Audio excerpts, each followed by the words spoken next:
ഒട്ടും പ്രതീക്ഷിക്കാതെ നനയ്ക്കാതെ വൈഭവിൽ നിന്ന് വന്ന പ്രവൃത്തിയിൽ ശിവയുടെ വിടർന്ന മിഴികൾ പിടച്ചിലോടെ ഒന്നുകൂടി മിഴിഞ്ഞു. വെട്ടുവിറച്ചുപോയി ഉടൽ.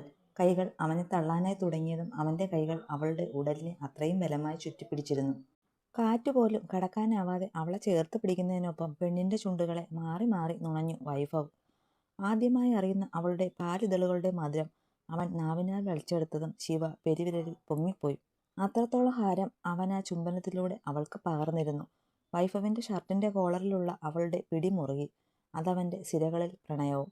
ആവേശത്തോടെ കൊതിയോടെ അവൻ തന്റെ പെണ്ണിന്റെ അധരങ്ങളെ ചുണ്ടിനാലും നാവിനാലും തഴുകിവിട്ടു. ഒടുവിൽ അവൾക്ക് ശ്വാസം പിടഞ്ഞതും അവന്റെ പൂച്ചക്കണ്ണുകൾ ഒന്ന് തുറന്നുകൊണ്ട് അവന്റെ ചുണ്ടുകളെ അവളിൽ നിന്ന് മോചിപ്പിച്ചു. ഏറുന്ന നെഞ്ചിടിപ്പോടെ ആഞ്ഞ് ശ്വാസം വിട്ടവൾ നിറകണ്ണുകളോടെ അവനെ തുറച്ചു നോക്കി. ബലം പ്രയോഗിച്ചതല്ല, നീ ഇനി വൈഭവിന്റെ സ്വന്തമാണെന്ന് നിനക്ക് ഞാൻ തരുന്ന ഉറപ്പായത്. ഞാൻ ഇങ്ങനെയാ, എനിക്ക് ഇങ്ങനെയേ ആകാൻ കഴിയൂ. മനസ്സിലാക്കാൻ പറ്റുമെങ്കിൽ മനസ്സിലാക്കടി. തുടുത്തു കയറിയ പെണ്ണിന്റെ ചുവന്ന മുഖത്ത് നോക്കി അരിശത്തോടെ പറഞ്ഞു അവളെ തന്നിൽ നിന്ന് വിട്ട് കാറ്റുപോലെ തിരിഞ്ഞ് തന്റെ കാറിൽ കയറി പാഞ്ഞുപോയി വൈഭവ്.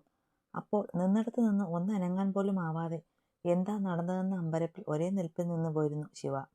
ക്ഷേത്രത്തിൽ ഭഗവാന് മുന്നിൽ നിൽക്കുമ്പോൾ അനിയുടെ കണ്ണുകൾ തനിക്ക് അടുത്ത് നിൽക്കുന്നവളിലായിരുന്നു. മുത്തശ്ശിയുടെ നിർബന്ധപ്രകാരം അവിടെ കുറച്ചു മാറിയുള്ള ഒരു ക്ഷേത്രത്തിൽ പോയതാണ് അനിയും ചൈത്രയും. മുത്തശ്ശിയും കൂടെയുണ്ട്. ക്ഷേത്രത്തിൽ വന്നപ്പോൾ മുതൽ മുത്തശ്ശിക്ക് ഒപ്പം നടന്നു ചിത്തു. ഒരിക്കൽ പോലും തന്റെ ഒരു നോട്ടം പോലും അനിയുടെ മേൽ വീഴരുതെന്ന് അവൾ ആഗ്രഹിച്ചിരുന്നു. പെണ്ണിന്റെ അവഗണന അറിയാമെങ്കിലും ഒരെതിർപ്പുമില്ലാതെ അവൾക്കൊപ്പം കിട്ടുന്ന ഓരോ നിമിഷങ്ങളും ഒപ്പിയെടുക്കുകയാണ് അനി. കണ്ണുകൾ ഇറുകി അടച്ചു കൈകൾ കൂപ്പി കാര്യമായി പയ്യെ പറഞ്ഞു പ്രാർത്ഥിക്കുന്ന തന്റെ പെണ്ണിനെ കണ്ട് അനിയുടെ കണ്ണ് നിറഞ്ഞു. ഭഗവാനെ, നിന്റെ മുന്നിൽ അങ്ങനെ വന്നു നിന്നിട്ടില്ല ഞാൻ. ഒന്നിനു വേണ്ടിയും അപേക്ഷിച്ചിട്ടില്ല. എന്നാൽ ഒന്നേ ഇപ്പോൾ എനിക്ക് പറയാനുള്ളൂ. എന്റെ പെണ്ണ് എന്താണോ പ്രാർത്ഥിക്കുന്നത് അത് അവൾക്ക് നടത്തിക്കൊടുക്കണം. എന്നിട്ട് എനിക്കും തരണേ എന്റെ പെണ്ണിനെ, പഴയ പോലെ എന്റെ വായാടിയായി. അനി ഭഗവാന് മുന്നിൽ തൊഴുകൈയോടെ അപേക്ഷിച്ചു. ചിത്തു പ്രാർത്ഥിച്ചത് മുഴുവൻ ശിവയ്ക്ക് വേണ്ടിയാണ്. വൈഭവാണ് അവളുടെ നിയോഗമെങ്കിൽ എത്രയും വൈകാതെ ഇരുവരുടെയും ജീവിതം നന്നായി പോണേ എന്ന് മാത്രമായിരുന്നു അവളുടെ പ്രാർത്ഥന. തൊഴുത് തിരിച്ചിറങ്ങാൻ തുടങ്ങവേ നടയിൽ നേരിയതിന്റെ തുമ്പ് തട്ടി ചിത്തു ഒന്ന് വീഴാൻ തുനിഞ്ഞു. എന്നാൽ കൂടെയുള്ള പ്രിയപ്പെട്ടവന്റെ കരങ്ങൾ അവളെ പിടിച്ചു തന്നിലേക്ക് വലിച്ചിട്ടിരുന്നു. പെണ്ണെ, നോക്കി. ശ്രദ്ധാപൂർവം അവളെ ചേർത്ത് പിടിച്ച് അവൻ പറഞ്ഞതും ചൈത്രയുടെ ശരീരം വിറച്ചുപോയി. നാളുകൾക്കിപ്പുറം പെട്ടെന്ന് അവൻ ശരീരത്തിൽ പിടിച്ചതും അവളുടെ ഓർമ്മയിലേക്ക് ആ രാത്രി ഓടി വന്നു. വേണ്ട, വിടെന്നെ, തുടരുത്. അടുത്ത നിമിഷം അവനെ തള്ളി മാറ്റി ചൈത്ര. നിറഞ്ഞൊഴുകിയ അവളുടെ കണ്ണുകളും വിറയ്ക്കുന്ന മുഖം കൊണ്ട് അനി ഞെട്ടിപ്പോയി. ചിത്തു, ഞാൻ പെട്ടെന്ന് നീ വീഴുമെന്ന് ഓർത്തേ, അവൻ പെട്ടെന്ന് പറഞ്ഞുകൊണ്ട് അവൾക്ക് അരികെ ചെന്നത്. വേണ്ട, വേണ്ട, അടുത്തു വരരുത്. എന്നെ തുടരുത്. കലങ്ങി ഒഴുകിയ കണ്ണുകളാലെ ചൈത്ര അവനെ തടഞ്ഞുകൊണ്ട് അവനിൽ നിന്ന് പിറകോട്ട് വേച്ചുപോയി. താൻ അവൾക്ക് ഏൽപ്പിച്ച പ്രകാരം വേദനയാണ് ഇപ്പോ അവളിൽ കാണിക്കുന്നത് എന്ന് അനിക്ക് മനസ്സിലായി. അവന്റെ ചങ്ക് പൊടിഞ്ഞു. അവൻ അവളെ ഒന്ന് ആശ്വസിപ്പിച്ചു പിടിക്കാൻ എന്നോണം ഒന്നുകൂടി അവൾക്കരികിലേക്ക് ചെന്നു. ഭയത്തോടെ വീണ്ടും അവനിൽ നിന്ന് പിൻവാങ്ങി ചിത്തു. അത് കണ്ടതും അവൻ ചുറ്റുമൊന്ന് നോക്കി. ചുറ്റമ്പലത്തിനുള്ളിൽ അവർ നിൽക്കുന്നിടത്ത് വേറെ ആരുമില്ല. കുറച്ചു ദൂരെയായി ഒന്ന് രണ്ട് പേരുണ്ട്. അവരെ കണ്ടതും തല താഴ്ത്തി പയ്യെ അവിടെ നിന്ന് ഇറങ്ങി അനി. ഇപ്പൊ താൻ അവളിൽ നിന്ന് മാറി നിൽക്കുന്നതാണ് ഉചിതം എന്ന് അവന് തോന്നി.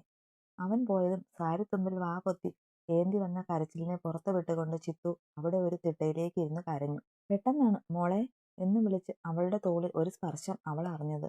ചിത്തു തല ഉയർത്തി നോക്കി. ഒരമ്മ. 50 വയസ്സോളം പ്രായം തോന്നിക്കുന്ന ഒരമ്മ. എന്താ കുട്ടിയെ, എന്താ മോൾക്ക് പറ്റിയേ? അവൾക്കരികിലേക്ക് ഇരുന്ന് ആ അമ്മ ആവലാതിയോടെ ചോദിച്ചതിന് തലയാട്ടി ഒന്നുമില്ലെന്ന് പറഞ്ഞു ചിത്തു. അവൾ പറയുന്നത് കള്ളമാണെന്ന് ആ അമ്മയ്ക്ക് മനസ്സിലായിരുന്നു. എങ്കിലും അവളോട് വേറൊന്നും ചോദിക്കാതെ, എന്താണേലും സാരമില്ല കേട്ടോ, ഭഗവാനല്ലേ മുന്നിലുള്ളേ, മാറിക്കോളും. എന്ത് വിഷമമാണേലും പരിഹാരമായിക്കോളും. അവളെ തലോടി ആശ്വസിപ്പിച്ചുകൊണ്ട് അവർ പറഞ്ഞു.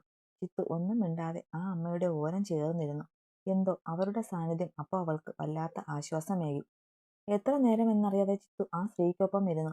അവളൊന്ന് ആശ്വാസമായെന്ന് തോന്നിയതും, മോള് ഒറ്റയ്ക്കാ വന്നേ? അവർ ചോദിച്ചു. അപ്പോഴാണ് അവൾ മുത്തശ്ശിയും കൂടെയുള്ളത് ഓർത്തെ. ഈ അമ്പലത്തിന് പടികൾ കൂടുതലായതുകൊണ്ട് താഴെ അമ്പലമുറ്റത്ത് ഇരിക്കുകയാണ് മുത്തശ്ശി. ഞാൻ പോവാ അമ്മേ, എൻ്റെ മുത്തശ്ശി താഴെയുണ്ട്. പെട്ടെന്ന് ചാടി എണീറ്റവൾ പറഞ്ഞുകൊണ്ട് പോകാൻ തുടങ്ങിയതും ഒന്ന് തിരിഞ്ഞ് അവരെ നോക്കി ചിത്തു. ആരാ എന്താണെന്ന് അറിയില്ല, പക്ഷേ നന്ദിയുണ്ട് എൻ്റെ കൂടെ ഇത്രയും നേരം നിന്നതിന്. ആ അമ്മയുടെ കൈകൾ കവർന്നു അവൾ നന്ദിയോടെ പറഞ്ഞതും അടുത്ത നിമിഷം നിറകണ്ണുകളോടെ ചിത്തുവിന്റെ മോർധാവിൽ ചുംബിച്ചു അവൾ. നല്ലതേ വരൂ, അമ്മ പ്രാർത്ഥിക്കും എപ്പോഴും. അവളുടെ കവളിൽ തഴുകി അത്രയും കൂടി പറഞ്ഞു അവർ അവളെ വിട്ട് നടന്നകന്നു. ഒരു നിമിഷം അവരുടെ പ്രവൃത്തിയിൽ സന്തോഷവും ഒരു ചെറിയ സങ്കോചവും ചിത്തുവിൽ ഉളവെടുത്തു. വയ്യാതായെങ്കിൽ ഒന്ന് വിളിക്കാമായിരുന്നില്ലേ മോളെ?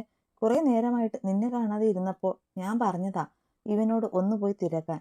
അപ്പോ ഇവൻ പറയുക മോള് തൊഴുത് കഴിഞ്ഞില്ലെന്ന്. അങ്ങനെ വലിയ കുഴപ്പമൊന്നുമില്ല മുത്തശ്ശി. ചെറുതായി തലയൊന്ന് കറങ്ങും പോലെ തോന്നി. അപ്പോൾ കുറച്ചു നേരം അവിടെ ചുറ്റമ്പല നടയിലിരുന്നു. തൊഴുതിറങ്ങാൻ വൈകിയതിന്റെ കാരണം ചോദിച്ചതിന് മുത്തശ്ശിയോട് മറുപടി നൽകുമായിരുന്നു ചൈത്ര. തിരികെ വീട്ടിലേക്കുള്ള യാത്രയിലാണ് അവർ. അനിയാണ് കാർ ഓടിക്കുന്നത്. ചിത്തുവും മുത്തശ്ശിയും പിറകിലാണ്. എന്നാലും കുറെ നേരം ഒറ്റയ്ക്ക് ഇരുന്നില്ലേ മോള്? നിക്ക് ആ പടി മുഴുവൻ കയറാൻ വയ്യാഞ്ഞിട്ടാ. ഇല്ലേ ഞാൻ വന്നേനെ നിന്നെ തിരക്കി. ഇവനോട് പറഞ്ഞിട്ട് പോയോ? അതുമില്ല. കാർ ഓടിക്കുന്ന അനിയെ നോക്കി ദേഷ്യത്തിൽ പറഞ്ഞു മുത്തശ്ശി.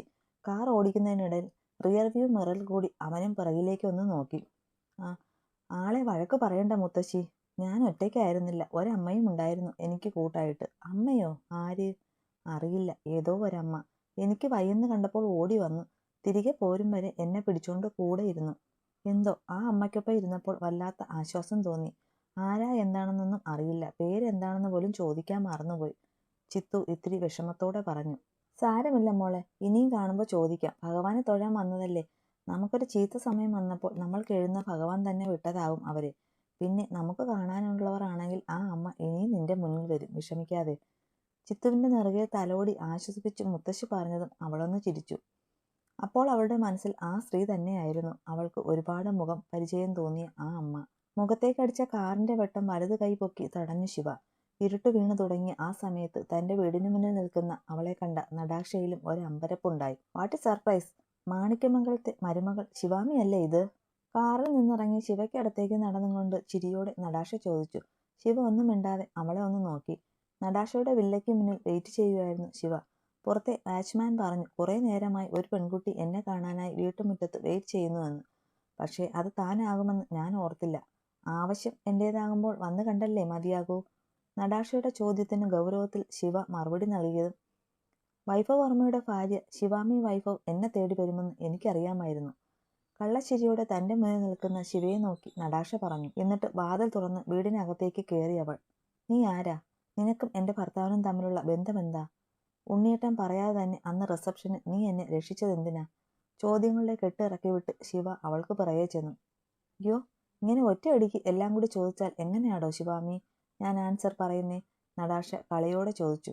നടാക്ഷ, enough of your joke. I need answer. പറ, നീ ആരാ? നടാക്ഷയുടെ തമാശ വർത്തമാനത്തിൽ നിലതെറ്റിയ ശിവ അവൾക്ക് നേരെ ചീറി. വെറുതെയല്ല വൈഭവ്, നീ അവന്റെ ഭ്രാന്താണെന്ന് പറയുന്നേ. You just like him. Nataksha കൈകെട്ടി ശിവയെ ഒരു നിമിഷം നോക്കിക്കൊണ്ട് പറഞ്ഞു. ശിവയുടെ നെറ്റി ചുളിഞ്ഞു. ഞാൻ ആരാന്നല്ലേ തനിക്കറിയണ്ടേ? എന്നാ കേട്ടോ, തൽക്കാലം എന്നെ നടാക്ഷ എന്ന് വിളിച്ചോ. ആ പേരിലാണ് ഞാൻ അറിയപ്പെടുന്നത്. പിന്നെ നിന്റെ ഭർത്താവിന്, അല്ല സോറി, നിന്റെ ഉണ്ണിയേട്ടന് ഞാൻ ആരാണെന്ന് ചോദിച്ചാൽ കുറച്ചു നാളുകൾക്ക് മുൻപ് വരെ അതിന് കൃത്യമായ ഒരു ആൻസർ എനിക്കുണ്ടായിരുന്നു. ഹാഫ് ഗേൾഫ്രണ്ട് എന്നോ പേഴ്സണൽ പാർട്ണർ എന്നോ ഒക്കെ പറയാം. ചുരുക്കി പറഞ്ഞാൽ മിസ്റ്റർ വൈഭവ് വർമ്മയ്ക്ക് ആവശ്യമുള്ളപ്പോൾ ആളുടെ ശരീരത്തിന് സുഖം കൊടുക്കുന്ന ആള്. അതായിരുന്നു നടാക്ഷ. കൈകൾ പിണച്ചു കെട്ടി ചിരിയോടെ നടാക്ഷ പറഞ്ഞത് കേട്ട ശിവ വെറുപ്പോടെ മുഖം തിരിച്ചു. നന്നായി അറിയാം ഡോക്ടറുടെ ഭൂതകാലം എന്തായിരുന്നുവെന്ന്. എങ്കിലും അത് വീണ്ടും മറ്റൊരുവളിൽ നിന്ന് ഇങ്ങനെ കേൾക്കുമ്പോൾ ഉള്ളു കുത്തും പോലെ വേദനിക്കുന്നു. ശിവയുടെ മുഖത്ത് വിരിഞ്ഞ ഭാവങ്ങളെല്ലാം അപ്പാടെ ഒപ്പിയെടുക്കുമായിരുന്നു നടാക്ഷ. വൈഭവ് വർമ്മയുടെ സുഖവും പണവും ഒരു രാത്രിക്ക് വേണ്ടിയെങ്കിലും കിട്ടാൻ കൊതിക്കുന്ന പെണ്ണുങ്ങളുണ്ടായിരുന്നു. ആ കൂട്ടത്തിൽ ഒരുവൾ തന്നെയായിരുന്നു ഞാൻ. പക്ഷേ ഒരു രാത്രിയിൽ നിന്ന് തുടങ്ങിയത് ഇന്ന് കഴിഞ്ഞ 4 വർഷത്തിലേറെയായി തുടരുന്നു എന്ന് ഉണ്ട്. ശിവയെ തന്നെ നോക്കി നടാക്ഷ പറഞ്ഞു കഴിഞ്ഞതും ഇനി ഒന്നും കേൾക്കാൻ താല്പര്യമില്ലാത്ത പോലെ ശിവയുടെ മനം മടുത്തു. സങ്കടവും ദേഷ്യവും കൂടി തിരിച്ചു പോകാനായി അവൾ തുടങ്ങവേ. പക്ഷേ കഴിഞ്ഞ കുറെ നാളുകളായി പഴയ വൈഭവിനെ ഞാൻ കണ്ടിട്ടില്ല. പെട്ടെന്ന് നടാക്ഷ പറഞ്ഞതും പോകാൻ തുടങ്ങിയ ശിവ ഒന്ന് നിന്നു. അവൾ തിരിഞ്ഞു നോക്കി. അവന്റെ മാറ്റത്തിന് കാരണം തിരക്കിയപ്പോൾ അവൻ പറയുക അവന് പുതിയൊരു ഭ്രാന്ത് തലയിൽ കയറിയെന്ന്. ആ ഭ്രാന്തിന്റെ പേരാണ് ശിവാമി. പുഞ്ചിരിയോടെ നടാക്ഷ പറയവേ ശിവയുടെ ഉണ്ട കണ്ണുകൾ ഒന്ന് വിടർന്നു. അതേസമയം തന്റെ പ്രൈവറ്റ് ഹൗസിലെ മുകളിലത്തെ നിലയിൽ ആ വലിയ റൂമിന്റെ ബാൽക്കണിയിൽ ഇരിക്കുകയായിരുന്നു വൈഭവ്. കയ്യിൽ പിടിച്ചിരുന്ന സ്കോച്ച് സിപ്പ് ചെയ്യുമ്പോൾ അവന്റെ ഉള്ളിൽ ശിവയെ ആദ്യമായി കണ്ട ദിവസമായിരുന്നു. മംഗലത്ത് കോളേജ്, അതിന്റെ ഇൻചാർജ് കൂടി താൻ ഏറ്റെടുക്കണമെന്ന മുത്തശ്ശന്റെ ഓർഡർ. അങ്ങനെയാണ് ഒരു 1.5 കൊല്ലം മുന്നേ നാന കോളേജിലേക്ക് പോകുന്നത്. അന്ന് കോളേജിൽ ഫൈനൽ ഇയർ സ്റ്റുഡൻസിന്റെ കൾച്ചറൽ പ്രോഗ്രാം ആയിരുന്നു. കോളേജിന്റെ മുറ്റത്തെത്തി അകത്തേക്ക് നടക്കും മുന്നേ കാതിൽ പതിഞ്ഞു ഒരു പേര്, ശിവാമി. ഉച്ചത്തിലുള്ള ആ ആർപ്പുവിളി കേട്ടത് മുന്നോട്ട് വെച്ച കാൽ പിറകിലേക്ക് വെച്ചു. ഉയർന്നു കേൾക്കുന്ന ആ ആർപ്പുവിളികളിലേക്കും കൈയടികളിലേക്കും കാലറിയാതെ ചലിച്ചു. കോളേജിന്റെ ബാസ്കറ്റ് ബോൾ ഗ്രൗണ്ടിൽ കുറച്ച് ഗെയിംസ് നടക്കുകയാണ്. അവിടുത്തെ ഉറിയടി കളയിൽ നിന്നാണ് ആ ഒച്ച വന്നത്.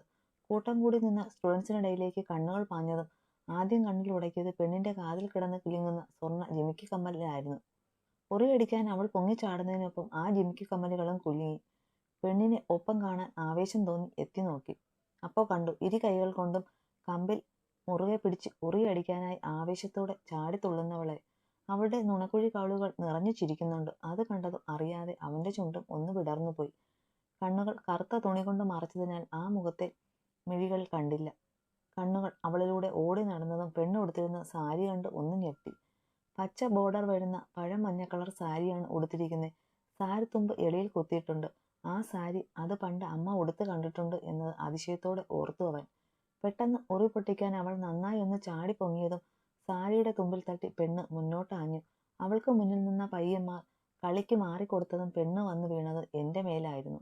അവളെൻ്റെ നെഞ്ചിൽ വീണതും യാന്ത്രികമായി തന്നെ മേലേക്ക് വീണവളെ ഇരു കൈകൾ കൊണ്ടും പൊതിഞ്ഞു പിടിച്ചു ഞാൻ. അപ്പോൾ എൻ്റെ കഴുത്തിലേക്ക് മുഖം ചേർന്ന് അവളുടെ ചുടു നിശ്വാസം അടിച്ചതും ഒരു നിമിഷത്തേക്ക് നിശ്ചലമായി ഞാൻ. നിൽക്കുന്ന ഇടമോ കൂടെ കൂടിയവരുടെ ശബ്ദമോ ഒന്നും എനിക്ക് കേട്ടില്ല. ഒരു നിമിഷത്തേക്ക് നിശ്ചലമായി പോയി എനിക്ക് ചുറ്റും. യോ ശിവ! പെട്ടെന്ന് പെൺകുട്ടികളിൽ ആരെയോ വിളി ചെവിയിൽ കേട്ടതും പെണ്ണിനെ എന്നിൽ നിന്നും അകറ്റി തള്ളി മാറ്റി. ഒറ്റ കറക്കത്തിന് പിന്തിരിഞ്ഞു നടന്നു ഞാൻ. അവിടുന്ന് അകന്നു പോകുമ്പോൾ ഇടയ്ക്കെല്ലാം തിരിഞ്ഞു നോക്കി. അപ്പോൾ കണ്ടിരുന്നു കണ്ണിലെ കെട്ടഴിച്ച് ചുറ്റുപാടും എന്തോ തിരയും പോലെ വെപ്രാളത്തോടെ നോക്കുന്നവളെ.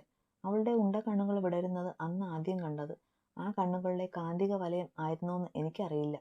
Till that moment she stabled my heart with her ice.